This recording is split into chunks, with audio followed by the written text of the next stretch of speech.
우리가 지금 계속 살피고 있는 내용은 우리가 고백하는 사도신경의 내용을 조금 더 세밀하게 또 풍성하게 살펴보는 시간을 갖고 있는데, 우리가 생각하는 큰 두 번째 주제가 성자 하나님과 우리의 구원에 대한 이야기입니다. 그 가운데 예수님에 대한 네 가지 정도의 표현이 등장하죠.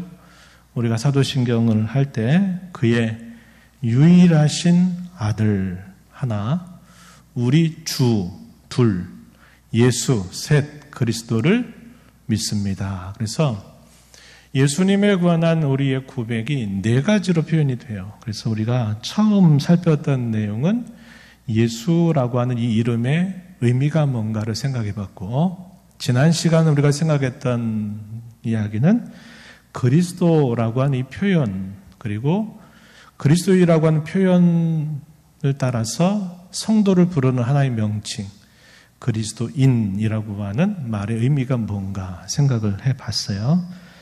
예수님께서 세 가지 직분을 행하셨던 것처럼 우리 예수님께 속해 있는 저와 여러분에게도 이런 세 가지 직분이 있다. 선지자와 같은 직분, 제사장과 같은 직분, 왕과 같은 직분이 있다. 이것을 우리가 지난 시간에 살펴보았습니다. 이것은 교회 가운데서 소위 신앙이 좋고 믿음이 앞서가 있는 몇몇 사람들에게만 한정되는 것이 아니에요. 예를 들면 목사 혹은 장로, 권사, 집사 이렇게 직분을 받는 것도 모든 사람이 다 이 동일한 직분을 가지고 있지는 않죠. 그죠? 네. 이런 직분을 가진 사람을 두고 우리가 재직이라고 불러요. 그럼 모든 성도가 다 재직입니까? 그렇진 않아요. 그래서 교회 가운데 있는 직분은 어떤 분들은 받고 어떤 분들은 안 받는 차이는 있지만, 우리가 예수님을 믿어서 그리스도인이 되었다라고 할 때에는 누구에게든지 이런 세 가지의 직분들이 우리에게는 주어진다 하는 것을 기억해야만 됩니다. 그래서 초신자든 교회 가운데서 신앙생활을 한 지 그렇게 오래되지 않은 사람이든 할 것 없이 구원받은 성도에게는 이런 세 가지의 직분이 주어진다. 그래서 교회 가운데 있는 직분보다도 더 앞서고 더 중요한 직분이 이 세 가지다 하는 것을 기억할 필요가 있다 하는 겁니다. 오늘 우리가 생각하는 내용은 이제 세 번째입니다. 예수님을 두고 유일하신 아들. 이 표현보다 우리에게 더 익숙한 것은 독생자라고 하는 표현이 더 우리에게 익숙하죠. 독생자. 이 표현에 대해서 우리가 함께 생각을 해보면서 또 뭘 하나 생각하냐면, 그럼 저와 여러분을 두고 하나님의 자녀라고 말할 때, 하나님의 아들, 하나님의 자녀라고 말할 때 이것은 어떤 뜻이 있을까 하는 것을 함께 오늘 생각해 보려고 합니다. 먼저 크게 생각하는 첫 번째 주제는 뭐냐면, 그의 유일하신 아들 혹은 독생자라고 하는 이 표현이고, 또 우리를 두고 자녀라고 부를 때 그 의미가 뭔가 하는 것을 함께 우리가 생각을 해보면서 또 우리에게 주시는 은혜, 또 우리에게 주시는 주님의 기대를 함께 살펴보도록 하겠습니다. 하나님의 독생자 혹은 유일하신 아들이라고 말할 때 이 표현은 우선적으로 성자를 표현하는 말이다 하는 것을 기억하는 것이 좋겠어요.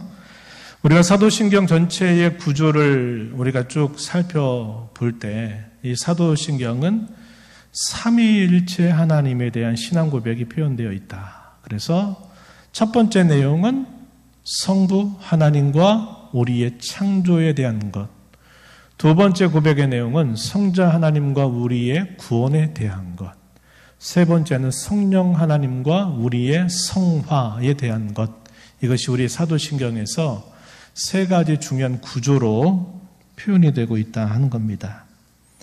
그럴 때 우리가 좀 이 문제를 생각해 볼 수 있어요.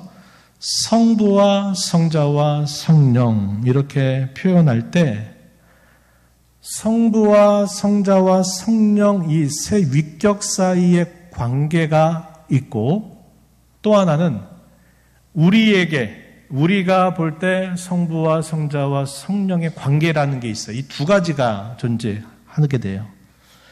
그랬을 때 성부와 성자와 성령 세 위격 사이의 관계를 말할 때는 어떤 뜻이 있냐면 성자에 대하여 표현할 때는 한번 따라해 보세요. 영원한 발생. 예, 이 표현은 조금 전문적인 용어인데요. 영원한 발생 혹은 영원한 출생 이런 의미를 담고 있고 성령 하나님을 표현할 때는 뭐라고 표현하냐면 영원한 발출. 한번 따라해 보세요. 영원한 발출. 예, 한자 말이 조금 어려워요. 이게 무슨 말이냐면 영원한 발생이나 영원한 출생이라고 하는 말은 성부에 대하여 성자는 출생을 하셨다는 표현이에요. 그런데 우리가 쉽게 오해하기 쉬운 게 뭐냐면 낳았다 출생했다 그러니까 우리는 이제 언제 생각하냐면 낳기 전의 모습도 있었을 것 아니냐 이런 생각을 하게 되죠. 우리는 이 땅에 존재하지 없었던 때가 분명히 있었어요. 저는 53년 전에 여기 이 땅에 없었어요. 그 이후에 저는 이 땅에 태어났어요.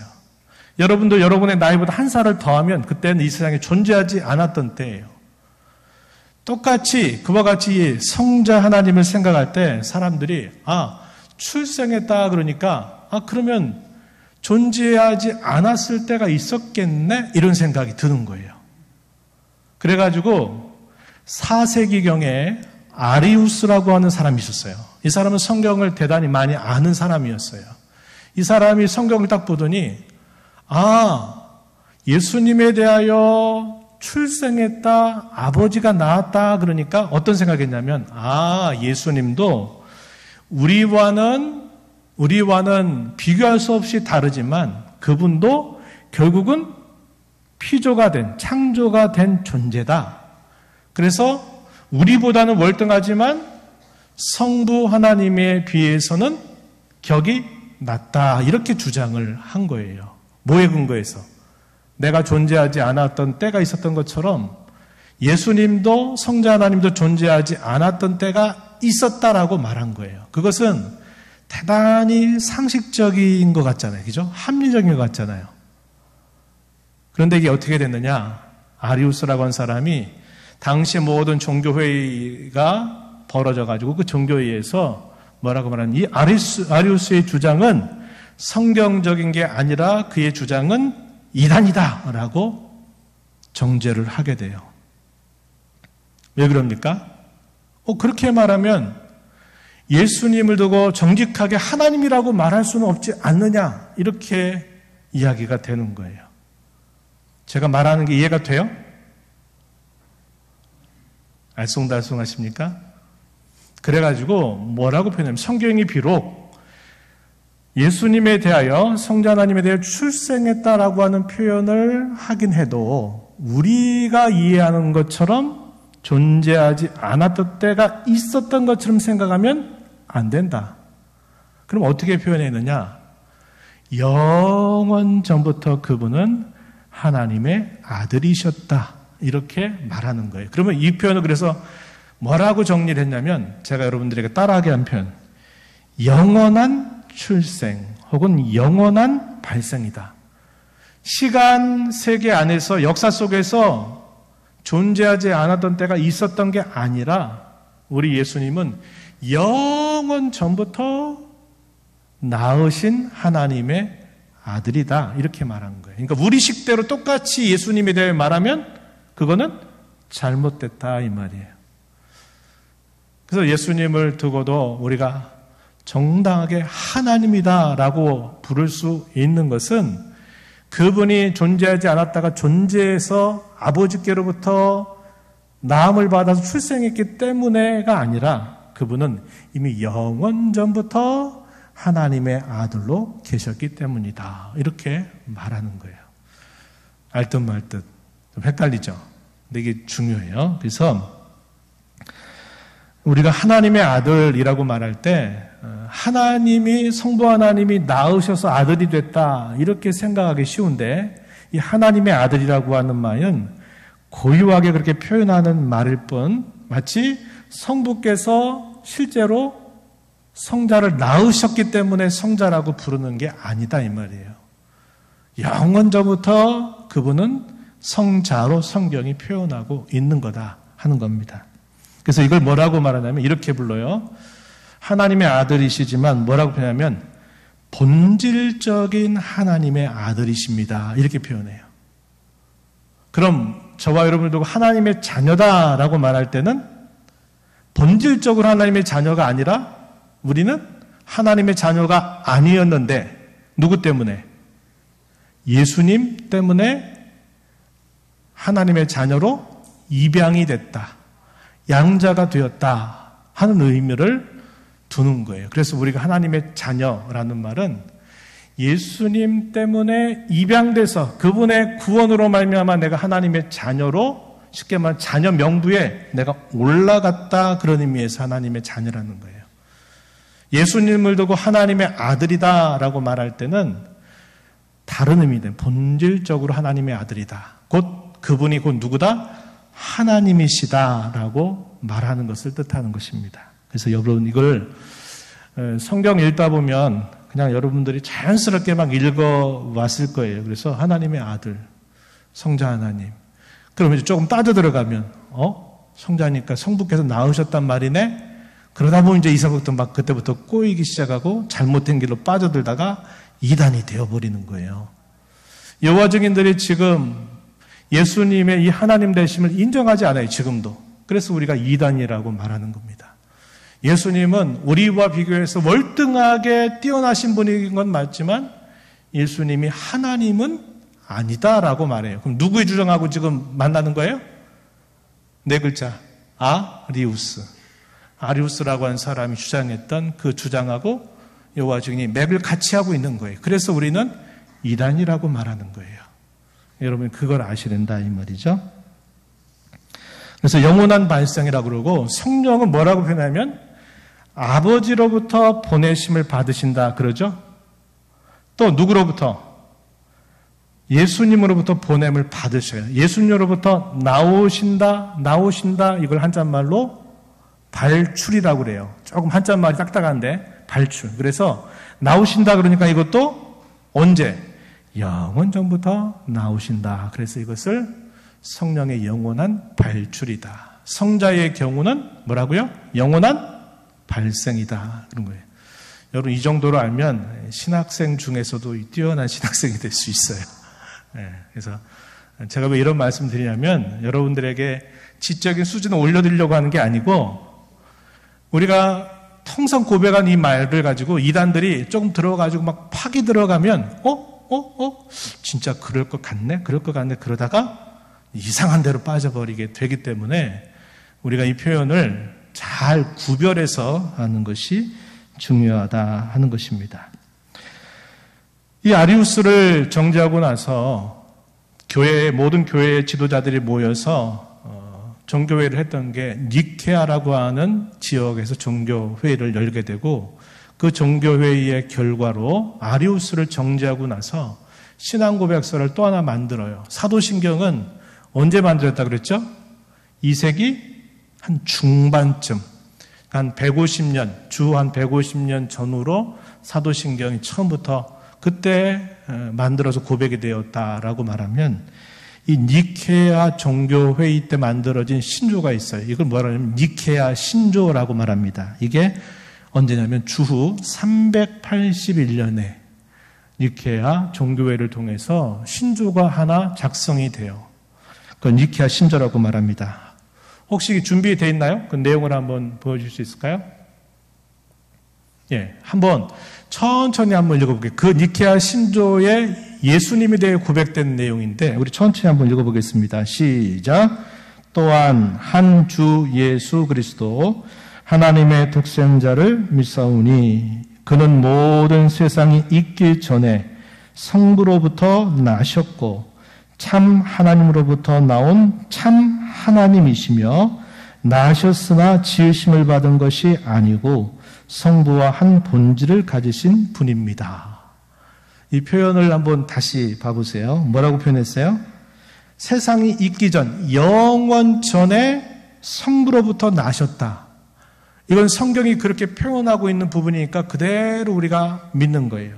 그런데 오해하면 안 된다는 거예요. 뭐라고 표현했냐면 참 하나님으로부터 나온 참 하나님이시다. 만약에 성부께서 나왔다 그러면 성부의 격에 비해서 성자의 격은 떨어지게 돼 있어요. 마치 부모와 자녀 간에 세대가 다른 것처럼 차이가 있게 돼요. 이렇게 하신 줄 뭐라고 말했어요?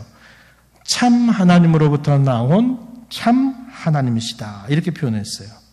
또 뭐라고 말했어요? 나셨으나 지으심을 받은 게 아니라 성부와 한 본질, 같은 본질을 가지신 분이십니다. 그래서 이거를 추가해서 뭐라고 말하냐면 한번 따라해 보세요. 동일 본질. 본질이 같다 이 말이에요. 그럼 아리우스라고 한 사람은 결국 뭘 말했냐면 따라해 보세요. 유사 본질. 굉장히 지금 높은 색이 들어와 있어요. 동일 본질이란 말은 성부 하나님과 성자 하나님이 말 그대로 동일하다. 아무런 위격에서 차이가 없다 그런 말이고, 유사라는 말은 비슷하단 말이에요. 근데 격이 다르다라고 말한 거예요. 누가? 아리우스가 그걸 말했어요. 그래서 그는 초대교회가 지나고 나서 이단으로 결국은 정죄가 된 거예요. 아리우스와 같이 주장하면 그 사람은 이단이다. 성경을 잘못 해석한 것이다. 이렇게 말하게 된 것이다 하는 겁니다. 그래서 여기서 하나님의 아들이다라고 말할 때 이 표현은 본질적인 하나님의 아들, 또 다르게는 영원하신 하나님의 아들, 곧 성자를 표현하는 말이다 하는 겁니다. 그렇다면 이제 우리가 또 하나 생각할 이야기가 있으면 뭐냐면 예수란 이름을 가지고 탄생하신 성자, 곧 하나님의 아들을 두고는 뭐라고 성경이 표현할까요? 따라해 보세요. 성육신하신 하나님의 아들, 이렇게 표현해요. 성육신하신 하나님의 아들은 하나님의 아들이세요. 영원 전부터 계신 분이신데 그분이 성육신하셔서 예수라고 한 분으로 우리 곁에 오셨다 이렇게 말해서 이걸 성육신하신 하나님의 아들이다 이렇게 표현을 하고 있는 겁니다. 이에 대한 성경 구절을 좀 확인해 볼까요? 자, 요한복음 1장 14절 말씀을 한번 읽어보겠습니다. 1장 14절 시작. 말씀이 육신이 되어 우리 가운데 거하심에 우리가 그의 영광을 보니 아버지의 독생자의 영광이요 은혜와 진리가 충만하더라. 자, 여기 말씀이란 말은 태초에 말씀이 계셨다 이렇게 표현하죠. 요한복음 1장 1절에. 그러다가 그 말씀이 태초부터 계셨는데 육신, 우리와 같은 사람이 되셔서 우리 가운데 거하셨대요. 이건 예수님의 탄생을 말해주는 말씀이죠. 그래서 그분을 봤는데 그분의 모습이 뭐와 같으냐 말해주기를 아버지의 독생자, 이 말은 하나님의 아들의 영광과 같다 이렇게 표현한 거예요. 그 말은 성부께서 가지신 그 영광과 이 예수님께서 가지신 그 영광이 아무런 차이가 없이 동일하다, 이것을 가르쳐주는 표현입니다. 18절 가서도 또 이렇게 말합니다. 1장 18절 보시면은 이렇게 말했어요. 본래 하나님을 본 사람이 없으되 아버지 품속에 있는 독생하신 하나님이 나타내셨느니라. 여기서 독생하신 하나님, 누구를 말할까요? 영원전부터 계신 성자 하나님을 독생하신 하나님이라 이렇게 말하는 거예요. 그러니까 독생하니까 여러분 잘 모르면 어떻게 생각하냐면 탄생하셨으니까 독생하신 게 맞지, 이렇게 생각하기 쉬워요. 다시 한번, 탄생하셔가지고 우리 가운데 오셨으니까 그분이 독생자가 되신 게 맞지. 아니에요. 아니라고요. 이걸 여러분 잘 구별하면 돼요. 저도 성경을 모를 때는 그런 줄 알았어요. 예수님이 성탄절 때 탄생하셨기 때문에 독생자가 되셨지, 그게 아니라 그분은 영원전부터 독생자이셨는데 독생자이신 그분이 우리와 같은 사람으로 탄생하셨다. 그분을 두고 뭐라고 부르느냐? 예수라고 우리가 부르는 것이다 하는 겁니다. 그 말 같고 쉽죠? 근데 잘 구별을 하셔야 돼요. 성경을 우리가 문자 그대로 믿을 때 우리가 쉽게 빠질 수 있는 부분이에요. 이거는 설교 시간에 막 얘기하기에는 어려워요. 생각을 해야 되니까. 근데 이제 이런 시간에 정리를 하는 겁니다. 요한복음 3장 16절, 우리가 너무나 잘 아는 말씀 있죠? 3장 16절도 한번 눈여겨보시기 바라요. 제가 천천히 읽어드릴게요. 하나님이 세상을 이처럼 사랑하사 독생자를 주셨으니, 독생자가 되셨으니 아니에요. 독생자를 주셨으니 이는 그를 믿는 자마다 멸망하지 않고 영생을 얻게 하려 하심이라. 여기서 독생자라고 하는 말도 예수님이긴 하지만 우리와 같은 사람이 되신 그분을 말한 게 아니라 영원전부터 계신 그 하나님의 아들을 뭐라고 불러요? 독생자로 부르는데 그 독생자를 우리에게 보내주셨다. 이 말은 우리에게 구원자 예수님으로 탄생하게 하셨다. 그 말입니다. 왜냐? 우리로 멸망치 않고 구원받게 하시려고 그렇게 하셨다. 이렇게 가르쳐주는 표현이에요. 예수님의 공생애 가운데서도 이런 내용이 알려졌습니다. 뭐라고 알려졌냐면 예수님이 세례를 받으실 때에도 이런 사실이 알려지고 또 하나는 베드로의 신앙 고백을 했던 때에도 이런 고백이 알려졌어요. 먼저 예수님이 세례를 받으신 그 사건을 기록하고 있는 말씀 마태복음 3장 17절 말씀에 보면은 이렇게 말하죠. 세례 받으시는 예수님에 대하여 하늘로부터 소리가 있어 말씀하시되, 성부의 음성입니다. 뭐라고요?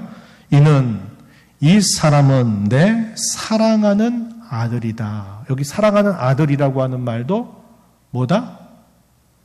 영원하신 성자 하나님을 표현하고 있는 말이다 하는 겁니다. 가이사랴 빌립보 지방에 갔을 때 사람들이 나를 누구라고 하느냐 하는 예수님의 물음에 대하여 베드로가 대답하죠. 당신은 하나님의 아들이시요 누구시다? 그리스도이십니다 라고 고백했더니 내가 내 고백 위에 나의 교회를 세우리라 하는 말씀을 주시게 되죠. 여기서도 베드로가 고백했던 내용이 뭐예요? 살아계신 하나님의 아들, 곧 성자이시고 그 성자께서 우리의 구세주인 그리스도이십니다라고 고백한 거예요. 이 고백은 놀라운 고백이에요. 왜냐? 당시의 사람들은 누굴 봤어요? 눈에 보이는 예수님의 얼굴, 예수님의 풍채, 예수님의 입으셨던 옷, 그분이 하시는 말씀, 그분이 하시는 행적을 봤어요. 그래서 사람들은 예수님 뭐라고 생각합니까? 아주 대단한 선지자다 이렇게 생각해요. 선지자. 모세 같은 선지자, 엘리야 같은 선지자라고 생각했어요. 제자들도 처음에는 그렇게 생각했죠. 그런데 그분이 누구라는 거예요? 우리가 똑같은 모습을 갖고 있고 똑같은 옷과 또 음식을 먹고 하시는 그분인데 그분이 누구라고요? 구약부터 고백했던 하나님이시다라고 베드로가 말한 거예요. 이거는 정말 놀라운 고백이에요. 그래서 예수님 뭐라고 말씀하세요? 베드로에게. 바요나 시몬아, 네가 참 복 있다. 이것을 알게 하시는 이는 누구시다? 하나님이시다. 하나님이 너에게 이것을 알게 하신 것이다. 참 복 있다. 너 정말 제대로 고백했다라고 예수님께서 칭찬하시는 말씀을 하시게 된 거예요. 똑같이 보이는 존재에 불과한 그분이 우리보다 뛰어난 선지자 중에 한 사람이 아니라 그분이 곧 이 모든 세상을 지신 창조주 하나님, 구약시대부터 늘 고백했던 그 하나님이시다라고 고백하는 것은 아무나 알 수 있는 고백이 결코 아니었기 때문에 그런 것입니다. 그럼 우리를 두고는 아까 얘기했듯이 예수님의 구원으로 말미암아 우리는 입양된 하나님의 자녀다라는 사실인데요. 어떻게 그렇게 되었는가? 성경이 말해 주기를 하나님 아버지의 사랑, 그분의 은혜, 그분의 자비에 의해서 우리가 하나님의 자녀가 되었다고 말합니다. 또 성경은 말합니다. 어떻게 그렇게 되느냐? 그리스도 때문에 그리스도로 말미암아 우리가 그렇게 되었다고 말합니다. 그래서 성경은 우리의 구원에 대한 이유를 하나만 이야기하는 거 아니에요. 여러 가지를 이야기해 주고 있어요. 자, 먼저 한번 보실까요? 자, 로마서 5장 8절 말씀 한번 우리 함께 소리내서 읽어보겠습니다. 시작. 우리가 아직 죄인 되었을 때 그리스도께서 우리를 위하여 죽으심으로 하나님께서 우리에 대한 자기의 사랑을 확증하셨느니라.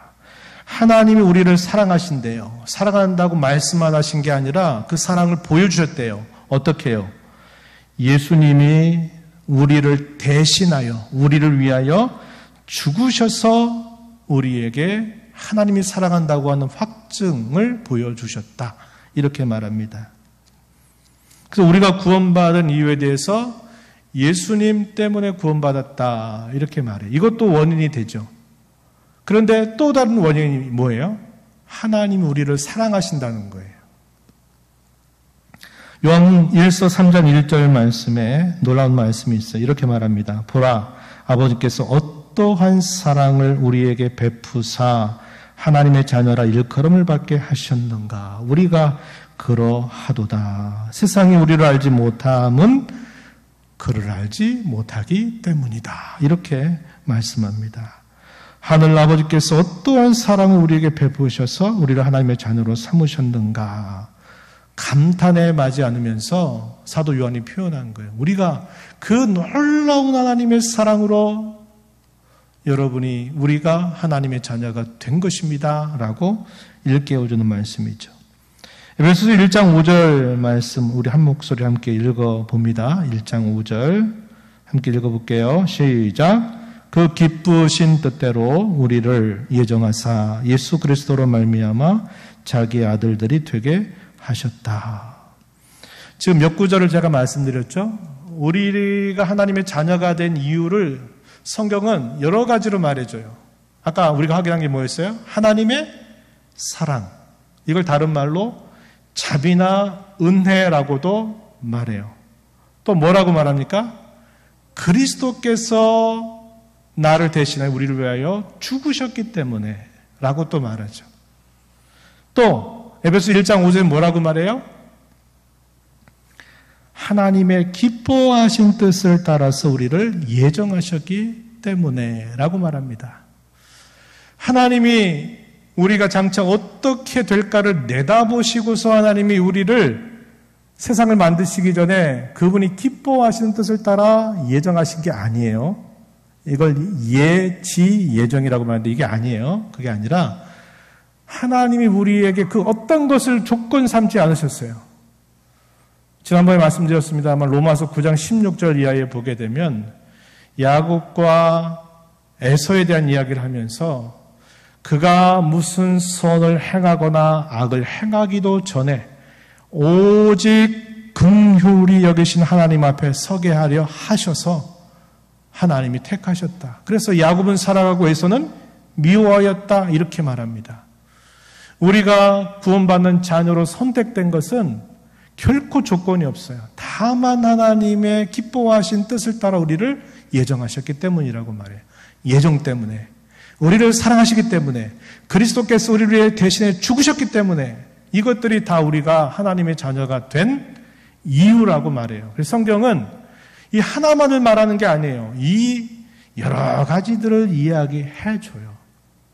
그렇게 풍성하신 하나님의 은혜로 말미암아 이런 하나님의 다양하신 이런 일하심으로 말미암아 우리가 구원받아 하나님의 자녀가 되었다고 성경은 누누이 가르쳐주고 있습니다.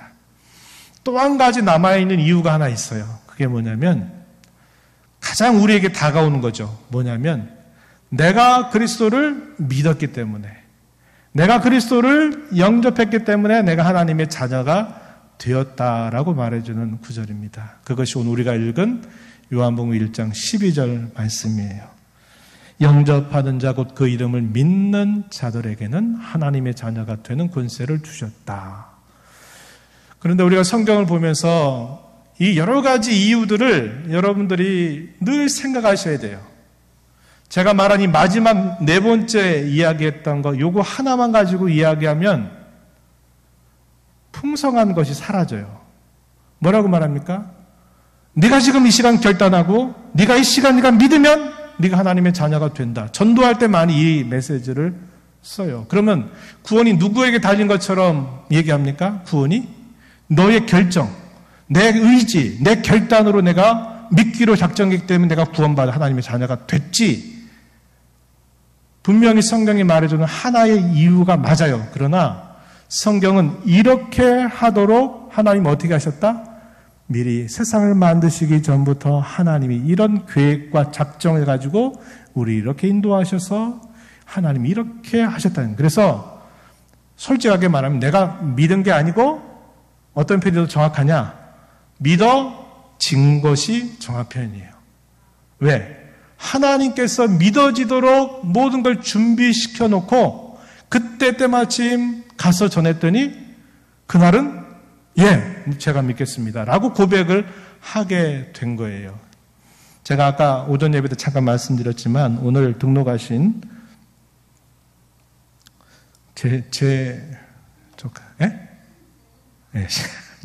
신재흥 씨, 지난주에 신방을 우리 몇몇 집사님과 함께 가서 전도했어요. 원래 이제 장례 명절 앞두고 이제 장례 때문에 추모 예배를 인도해 달라고 이렇게 부탁을 받아서 갔는데 저한테는 그러더군요. 자기 남편 좀 전도해 달라고 그렇게 해요. 그래서 제가 그렇게 준비하고 기도하고 갔어요. 그래서 이런저런 이야기 나눠보니까 그분 말이 그래요.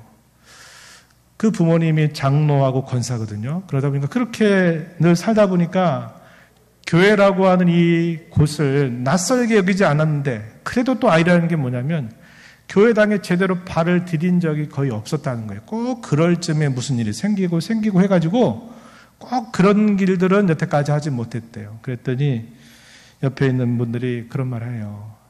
이제는 때가 됐군요. 무르익었군요. 이제 나오셔야 됩니다. 예배당 문턱 넘으셔야 됩니다. 막 그렇게 얘기했고 또 그렇게 권했어요. 그래서 참 감사하게도 오늘 이 자리에 와서 등록 카드까지 기록을 해 주셨어요. 이게 전부는 아닐 거예요. 우리가 함께 격려하고 기도해서 이제는 아버지 품 안에서 남은 생애를 살아가도록 우리가 기도하고 도와줘야 돼요. 근데 그렇게 결단하는 게 쉬운 일이 아니었어요. 제가 여기 계시면 우리 임병문 집사님도 고 이정희 집사님 때문에 교회당을 20-30년을 다녔대요. 계속 데려다 주고 이렇게 하면서 했는데 항상 예배당은 출석했지만 생각은 딴 데 있었어요. 그러다가 이제 우리 집사님 먼저 주님 품에 안 계시고 난 다음에 생각이 바뀐 거예요. 나도 믿어야겠다 하는 그 마음을 누가 주셨어요? 하나님이 우리 임 집사님에게 주신 거예요. 그러니까 하나님이 그런 마음 주시니까 그때부터는 내가 안 되겠다 해가지고 막 책을 사가지고 읽고 공부하고 노트 요약하고 하면서 그걸 저한테 가져와서 보여줘요. 제가 그랬어요. 우리 일반 집사님들이나 재직들이 공부하는 것보다 진짜 많이 공부하셨네요. 잘하십니다. 그래서 제가 격려를 하고 막 그랬던 적이 있어요.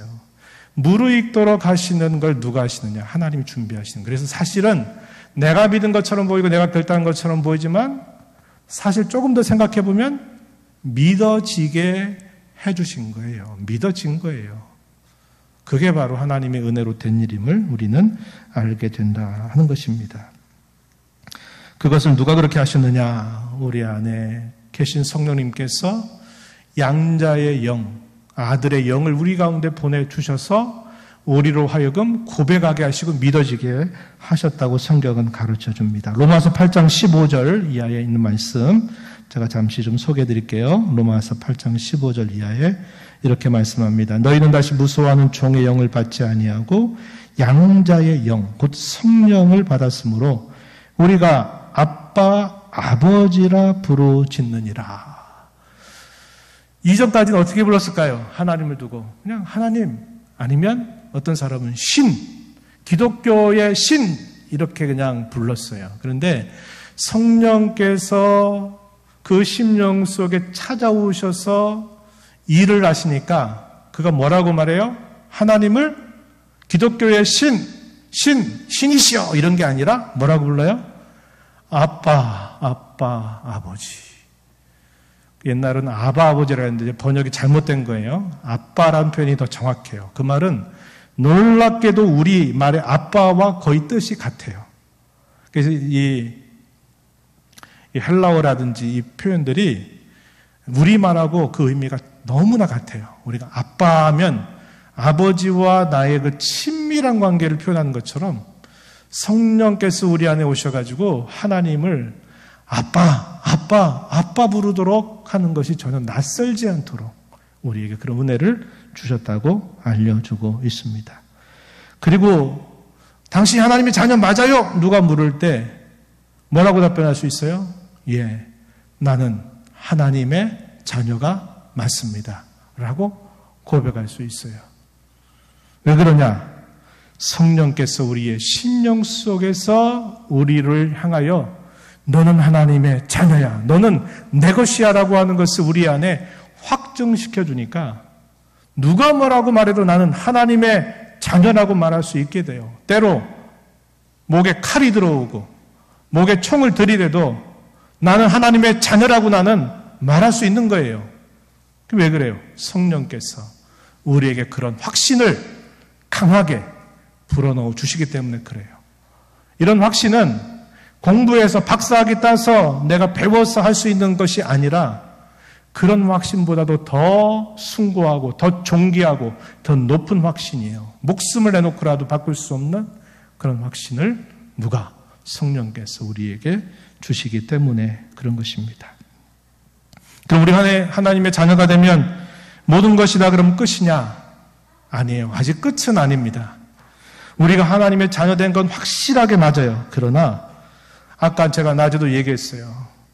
그리스도 안에서 얻게 된 자유는 시간이 지날수록 쇠약해지고 약해지는 게 아니에요.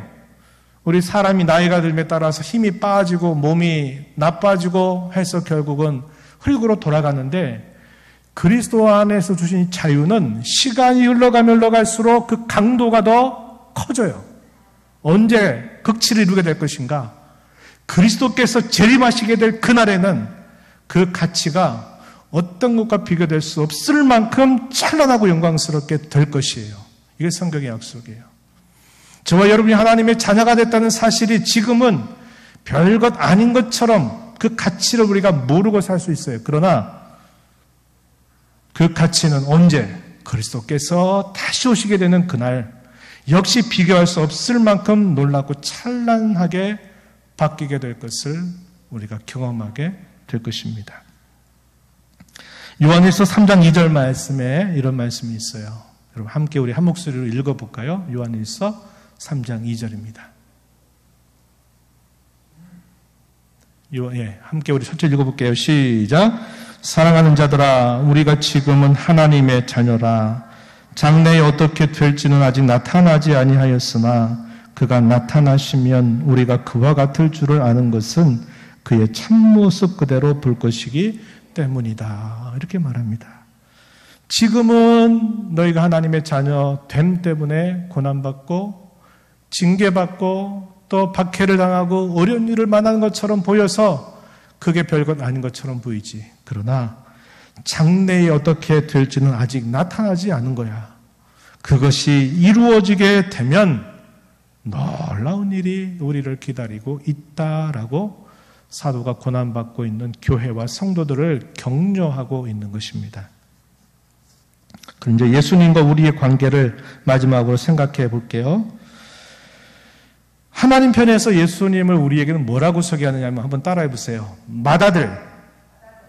하나님 편에서 예수님을 우리에게 소개할 때는 예수님에 대하여 나의 맏아들이다 이렇게 말씀을 하세요. 그러면 우리 편에서 예수님은 어떻게 표현하고 있느냐 따라해 보시죠. 맏형. 큰형이다 이 말이에요. 큰형. 큰형이 된다. 자, 성경의 표현을 한번 살펴봅니다. 로마서 8장 29절 말씀에 보면은 이렇게 말합니다. 하나님이 미리 하신 자들을 또한 그 아들의 형상을 본받게 하기 위하여 미리 정하셨으니 이는 잘 들어보세요. 그로 많은 형제 중에서 맏아들이 되게 하려 하심이니라. 맏아들이 되셨대. 또 한 곳 히브리서 2장 11절 12절 말씀에 보면은 또 이렇게 말합니다. 눈으로 보시고 들어보세요. 거룩하게 하시는 이와 거룩하게 함을 입은 자들이 다 한 근원에서 난지라. 그러므로 형제라 부르시기를 부끄러워하지 아니하셨다. 형제라 표현한 거예요. 근데 예수님이 형제신데 어떤 형제? 큰형님. 우리에겐 큰형님처럼 성경이 표현하고 있다 하는 겁니다. 그럼 이제 마지막 예수님이 우리에게 하나님 편에서 맏아들이 되게 하셨다 하는 표현이나 우리 편에서 말할 때 큰형님, 맏형이 되셨다 하는 이 표현은 결국 예수님과 저와 여러분이 어떠한 관계에 있어야 되느냐. 우리는 예수님의 형상을 본받는 자가 되어야 된다는 것을 가르쳐 주는 겁니다. 우리가 읽었던 로마서 8장 29절에서 그 아들의 형상을 본받게 하기 위하여, 이 말은 예수님의 그 형상을 우리가 이 땅에서 입도록 우리가 준비하며 살아야 된다는 것을 가르쳐 주는 표현이에요. 이걸 다르게 또 뭐라고 말하느냐? 이걸 다시 다르게는 따라해 보세요. 하나님의 형상. 이걸 하나님의 형상이라고도 표현한 겁니다. 죄와 타락으로 잃어버렸던 하나님의 형상을 예수님으로 말미암아 다시 회복하게 하신 그 은혜를 따라서 우리가 이 땅에서 살면서 예수님과 마치 형님처럼 가까이 지내면서 예수님의 모습을 닮아서 그분처럼 생각하고 그분처럼 말하고 그분처럼 행하는 일에 우리가 힘을 기울여 살아야 된다는 것을 우리에게 잘 가르쳐 주는 것입니다. 일과 사건은 다 지나가요. 꼭 기억하세요. 일과 사건은 지나갑니다. 뭐가 남아야 되느냐? 그 떠나간 자리, 남은 자리에 우리는 우리의 성품이 하나님의 성품처럼 변화되는 모습이 남아야만 해요. 그걸 위해 기도하고 그걸 위해서 늘 우리가 마음 쓰고 신앙의 걸음을 걸어가야만 된다 하는 것입니다. 우리는 예수님의 대속으로 말미암아 은혜로 입양된 하나님의 자녀입니다. 그 자녀됨의 가치를 빼앗기지 말고 바꾸지 마세요. 남아프리카 공화국이라고 하는 나라는 다이아몬드가 많이 생산되는 나라잖아요. 아시죠? 근데 처음에 이 다이아몬드가 그 당시 사람들에게 너무 흔하다 보니까 그냥 돌들 중에서 단단한 돌, 굉장히 단단한 돌 정도로 여기면서 그 가치를 몰랐어요. 그런데 외지에서 와서 보니까 그게 그냥 돌이 아니라 뭐예요? 다이아몬드입니다.